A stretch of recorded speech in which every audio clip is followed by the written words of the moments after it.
Olá, meu nome é Giovana Polarini, eu sou advogada, professora de Direito Civil, mestre em Direitos Humanos Fundamentais e nesse pequeno vídeo eu vou abordar um tema novo que tem chamado muito a atenção dos doutrinadores e da jurisprudência, que é a flexibilização da responsabilidade civil. Também conhecida e denominada por alguns autores como novos parâmetros ou novos paradigmas da responsabilidade civil. Bem, o Instituto da Responsabilidade Civil, ele é bastante antigo.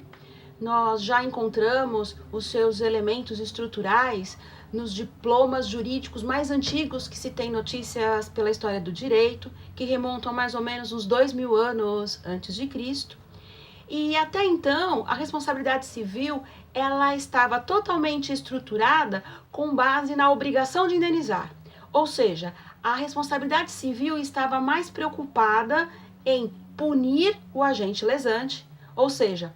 aquela pessoa que, por meio de uma conduta antijurídica,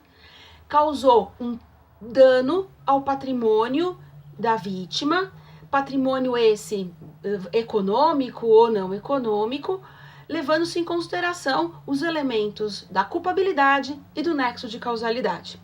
Assim, a responsabilidade civil, ela era totalmente estruturada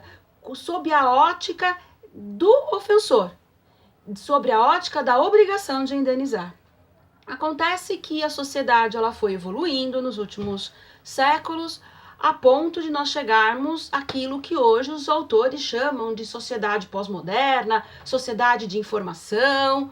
sociedade líquida, como Bauman muito bem estabelece e delimita nas suas obras, fazendo então com que a responsabilidade civil fosse obrigada a se reestruturar e, a partir de então, passar a ter o seu foco não mais sobre a punição do agente lesante, mas sim sobre o dano causado pela vítima. Ou seja, há um deslocamento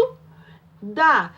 importância do nexo de causalidade e da culpabilidade para o dano. Ou seja, a partir de agora, a responsabilidade civil passa a ser vista sob a ótica da vítima e da necessidade de reparar o dano que o agente lesante causou ao patrimônio da vítima. Isso porque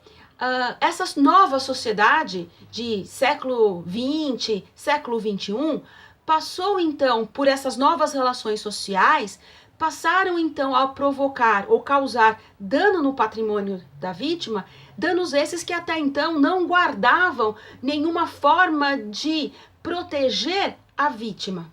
O que eu quero dizer com isso?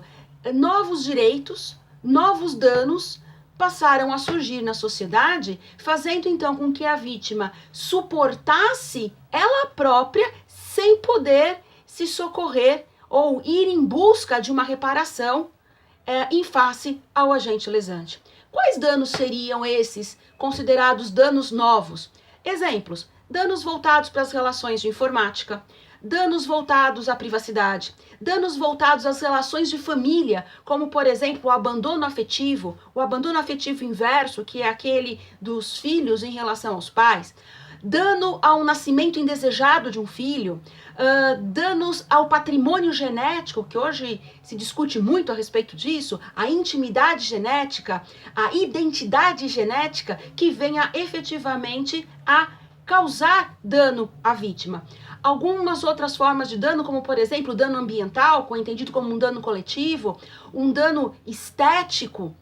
também todas essas formas que, se nós aplicássemos a estrutura e as regras da responsabilidade civil como era nos primórdios, a vítima passaria então a não ter nenhum respaldo legal, levando-se assim a uma insegurança e uma desarmonia nessas novas relações sociais que acabaram gerando novas relações jurídicas. Razão pela qual, então, hoje, essa nova responsabilidade civil, essa flexibilização da responsabilidade civil, vem então a olhar sobre um outro prisma, o nexo de causalidade e a culpabilidade, fazendo então com que esses novos danos possam vir a ser devidamente albergados pela responsabilidade civil, trazendo então proteção integral à vítima pelos danos que ela possa vir a suportar. Muito obrigada!